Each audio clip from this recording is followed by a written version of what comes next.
Hello everyone, welcome back to Sangharsh IQ। 2 अक्टूबर Gandhi Jayanti, public holiday.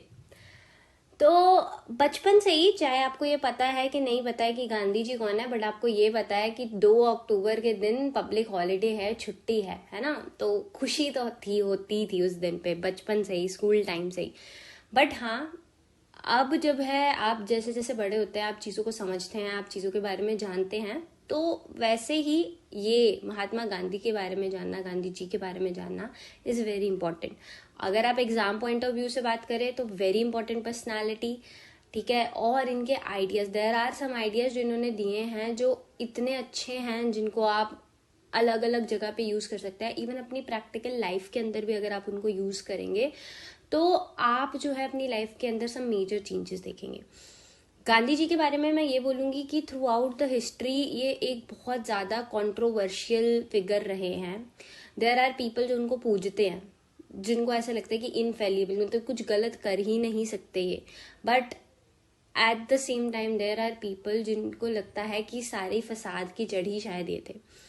तो controversy के अंदर नहीं जाएंगे, मैं बस इतनी बात करूंगी कि गांधी जी ने ही बोला था कि love the work not the man. तो आपको जो काम अच्छा लगे, जिसका काम अच्छा लगे, जितना काम अच्छा लगे आप उसे पसंद कीजिए, इंसान को पसंद मत कीजिए।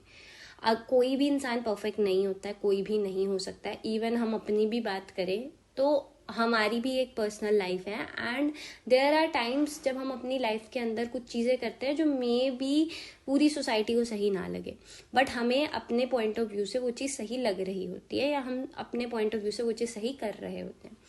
तो हम इस कंट्रोवर्सी में नहीं जाएंगे कि हाँ, बट हम जो है बात करेंगे कि उनकी कॉन्ट्रीब्यूशंस क्या रही हैं। तो जितना भी आप, मतलब मैं यहाँ बताने की कोशिश करूंगी, आई होप आप उस चीज़ को जो है समझेंगे, आप इस वीडियो में पूरा बने रहेंगे। And if you have any other information तो आप कमेंट सेक्शन में ज़रूर बताएंगे, बिकॉज आई बिलीव कि आज मतलब गांधी जी जो है वो बिलीव करते थे ट्रूथ के अंदर, है ना। तो ट्रूथ जो है सबके सामने आना चाहिए, ठीक है।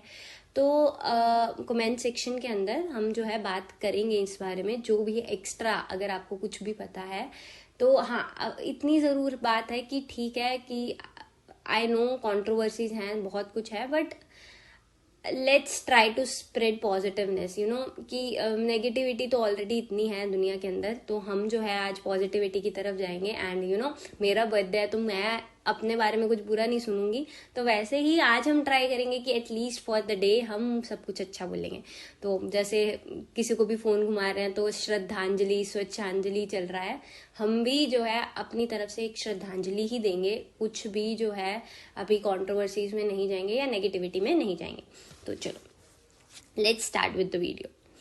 तो सबसे पहले देखिए, 2 अक्टूबर एवरी ईयर जो है हम गांधी जयंती को सेलिब्रेट करते हैं। ये बहुत इंपॉर्टेंट डे है इंडिया के लिए। 154th बर्थ एनिवर्सरी है इस बार गांधी जी की, जिनका पूरा नाम मोहनदास करमचंद गांधी था।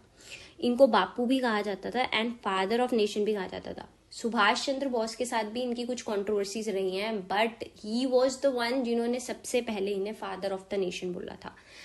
फिर आप सबको भी जो मैंने बताया भी, 1 तारीख 1 घंटा 1 साथ जो श्रमदान फॉर स्वच्छता का चल रहा है, ये सब जो है गांधी जयंती के मौके पे चल रहा है। तो आपको इसके ऊपर भी कुछ क्वेश्चन बन सकता है, तो थोड़ा बहुत इसको याद रखिए, ये थीम है उसकी, ठीक है। श्रमदान फॉर स्वच्छता जो है, हम इसके बारे में बात कर रहे हैं। Next is Gandhi ji in South Africa. तो अगर हम देखें, जो गांधी जी का मतलब लाइमलाइट में आना जो शुरू हुआ था वो साउथ अफ्रीका से ही आना शुरू हुआ था। ये पहले जो है लंदन में अपनी लॉ की पढ़ाई करने गए थे। 1893 में ये साउथ अफ्रीका आते हैं अपने एक क्लाइंट के साथ, जिसका नाम था दादा अब्दुल्ला। और क्यों आते हैं? क्योंकि साउथ अफ्रीका के अंदर अपार्थीड बहुत ज़्यादा थी। अपार्थीड क्या है? रेशियल डिस्क्रिमिनेशन बहुत ज़्यादा थी ब्लैक्स के साथ, इंडियंस के साथ। एंड देन उन्होंने ये डिसाइड करा था कि मैं साउथ अफ्रीका में ही, पहले वो वहाँ पे अपना केस जीत जाते हैं। उस केस के बाद जब वो वहाँ पे थोड़ा बाहर निकलते हैं और देखते हैं कि एक्चुअल में इंडियंस के साथ कितनी ज़्यादा रेसिज्म जो है यहाँ पे करी जाती है, तो फिर वो वहाँ पे रहने के लिए डिसाइड कर लेते हैं।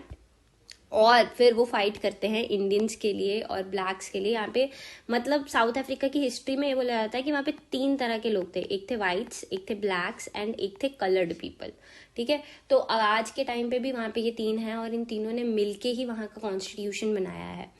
तो साउथ अफ्रीका की अपनी एक बहुत अच्छी सी यूनिक सी हिस्ट्री है, उनके कॉन्स्टिट्यूशन की जो जर्नी है वो भी बहुत यूनिक है, तो आज हम उसमें नहीं जाएंगे अभी। तो इन दिस फेज जो गांधी जी है उन्होंने यहाँ पे ही सबसे पहले सिविल डिसोबीडियंस का जो मेथड है वो यूज किया था, इसमें उन्होंने सत्याग्रह का नाम दिया। इन दिस प्रोसेस उन्होंने वहां पे एक टॉल्स्टॉय फार्म भी सेटअप किया था सत्याग्रहीज की फैमिली के लिए, एंड उनको जो है इनफैक्ट वहां पे भी जेल के अंदर डाला गया था उनकी रेजिस्टेंस के लिए। नेक्स्ट इज उनकी अर्ली लाइफ में जो अर्ली मूवमेंट्स हैं हम उनकी बात करेंगे। इंडिया के अंदर जब वो आए तो सबसे पहले 1916 के अंदर जनवरी के अंदर वो इंडिया के अंदर आते हैं।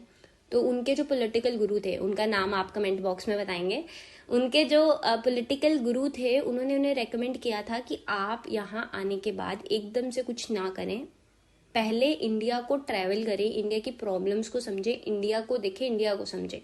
तो 1 साल वो सिर्फ ट्रैवलिंग करते हैं। फिर यहाँ पे सबसे पहला जो उनकी मूवमेंट चलती है वो होती है 1917 के अंदर। यहाँ पे क्या था, चंपारण के अंदर 3 कठिया सिस्टम था जहाँ पे 3/20 ऑफ द लैंड पे जो फार्मर्स हैं उनको इंडिगो ग्रो करनी होती थी।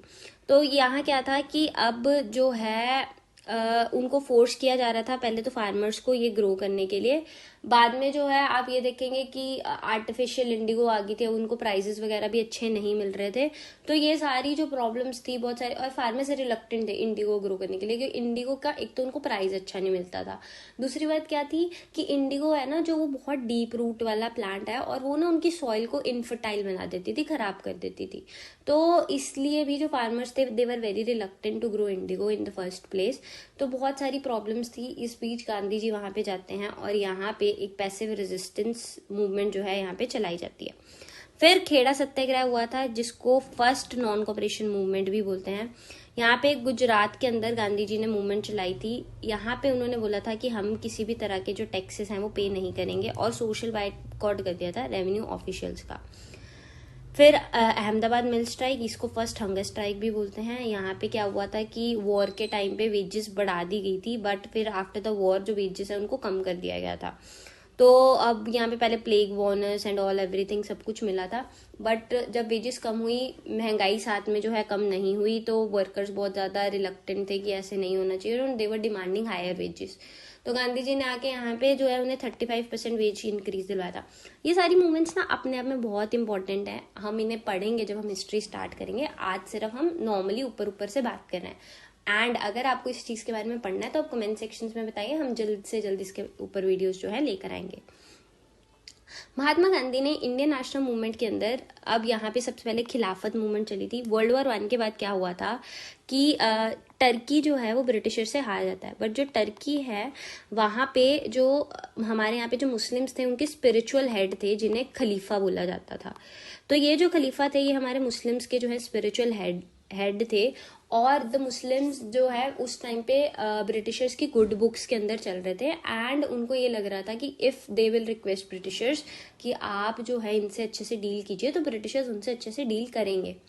तो वो रिक्वेस्ट करते हैं, बट ऐसा नहीं होता है, मतलब वो उनसे अच्छे से, मतलब टर्की में खलीफा से अच्छे से डील नहीं कर रहे होते हैं। तो इसीलिए मुस्लिम्स और हिंदूज साथ में मिलके गांधी जी एक अम्ब्रेला मूवमेंट लेके आते हैं जिसके अंदर हम खिलाफत मूवमेंट चलाते हैं। तो यहाँ पे रॉलेट एक्ट के अगेंस्ट जो मूवमेंट थी ये सब कुछ एनालाइज करके उन्होंने एक नेशन वाइड जो सत्याग्रह वो किया था। उसके बाद नॉन कॉपरेशन मूवमेंट, खिलाफत और नॉन कॉपरेशन थोड़ा बहुत जो है आपस में मर्जी हो गया था, इसको खिलाफत नॉन कॉपरेशन मूवमेंट भी बोलते हैं। तो यहाँ पे नॉन कॉपरेशन मूवमेंट चली थी खिलाफत के ही सपोर्ट के अंदर, बट ये चौरी चौरा इंसिडेंट हो जाता है 1922 के अंदर और इस मूवमेंट को कॉल ऑफ कर दिया जाता है। अगेन डिटेल में बाद में पढ़ेंगे। Then is salt march and CDM 1930 के अंदर। तो हम सबको पता है गांधी जी ने कुछ डिमांड्स करी थी अरविंद को, और जब उन्होंने वो डिमांड्स नहीं मानी थी तो उसी के अंदर धमकी भी थी कि अगर आप इतने दिन में डिमांड नहीं मानते हो तो हम जो है सिविल डिसोबीडियंस मूवमेंट लॉन्च करेंगे। तो फिर वो सॉल्ट मार्च अपने साबरमती से लेके डांडी तक जो है, और इसको डांडी मार्च भी बोलते हैं, वो करते हैं और लॉ ब्रेक करते हैं, जिसके अंदर वो अपना सॉल्ट मैन्युफैक्चर करते हैं, और इसी को सिविल डिसोबीडियंस मूवमेंट भी बोलते हैं। फिर ऑब्वियसली यहाँ पे क्या हुआ था कि साइमन कमीशन आई थी जिसने रिपोर्ट्स दी थी, तो उस रिपोर्ट्स के ऊपर 3 डिस्कशंस होनी थी राउंड टेबल कॉन्फ्रेंसेस में। जो फर्स्ट राउंड टेबल कॉन्फ्रेंस थी, कांग्रेस ने उसको बॉयकॉट कर दिया था। अब इरविन के ऊपर जो है वहां से प्रेशर आ रहा था ब्रिटेन से कि कांग्रेस को जो है वहां पे लेके आना है, तो दैट इज वाई वो गांधी जी की डिमांड्स मान जाते हैं, और यहाँ पे 1931 में गांधी इरविन पैक्ट साइन होता है, ठीक है। और यहाँ पे गांधी जी सीडीएम को कॉल ऑफ कर देते हैं, second round table conference London में अटेंड भी करने जाते हैं, बट वहाँ पे भी फिर वो डिस्कशन ब्रेक हो जाती है और वो वापस आके जो सीडीएम है लॉन्च कर देते हैं, बट इस टाइम इतना मोमेंटम नहीं रहता उसका। Next is communal award. Communal award 1932, इसमें क्या था कि ब्रिटेन के अंदर जो प्राइम मिनिस्टर है वो हमारी माइनॉरिटीज के लिए, दलित्स के लिए जो है सेपरेट इलेक्टोरेट जो है अनाउंस करते हैं, but Gandhi ji was not in the favour. उनको लगा था कि आप रिलीजियस बेसिस पे तो हमें डिवाइड कर ही रहे हो, डिवाइड एंड रूल कर ही रहे हो, बट अगर आप एक ही रिलीजन के बेसिस में भी हमें कास्ट के बेसिस के ऊपर ज्यादा जो है डिवाइड कर दोगे, तो इससे बहुत ज्यादा जो है हमारी सोसाइटी ज्यादा डिसइंटीग्रेट हो जाएगी, एंड जो दलित्स हैं वो कभी भी हमारी मेन स्ट्रीम हिंदू सोसाइटी का पार्ट बन ही नहीं पाएंगे। तो he was not in favour of that. तो इसको खत्म करने के लिए अंबेडकर और गांधी जी के बीच में, BR अम्बेडकर एंड गांधी जी के बीच में जो है ये पूना पैक्ट साइन हुआ था 1932 में। जो डॉक्टर अंबेडकर है उनका ये मानना था कि मतलब अपनी बुक में लेटर ऑन ही रिग्रेट्स कि उन्होंने क्यों गांधी जी की ये बात मानी, ठीक है। ही वॉज मतलब उनको ऐसा लग रहा था कि अगर उस टाइम पे उन्होंने ये बात नहीं मानी होती तो शायद जो दलित है उनकी सिचुएशन बेटर होती। तो मैंने डॉक्टर अंबेडकर के बारे में बहुत सारा पढ़ा है, मतलब he was a great personality. वो इतने ज़्यादा इंटेलेक्चुअल थे, वो मतलब सोशल इश्यूज के लेके इतना मतलब एक्टिव थे, उनके व्यूज़ और उनकी जो स्ट्रगल है नेक्स्ट लेवल है।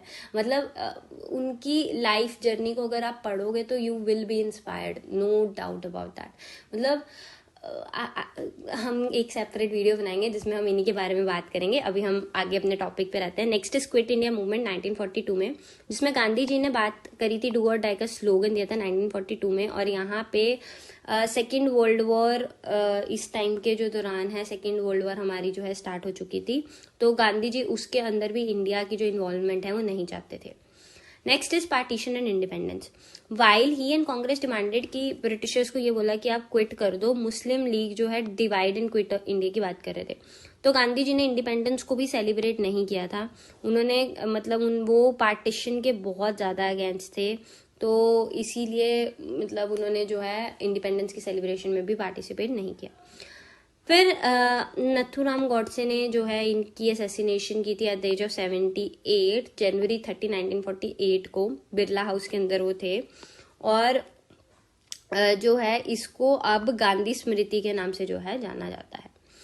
नेक्स्ट इज उनकी आइडियोलॉजी। सबसे पहले अगर हमारे ट्रूथ एंड नॉन वायलेंस, हम सबको पता है वो ये बोलते थे कि the goal of truth is not to embarrass the wrong doer.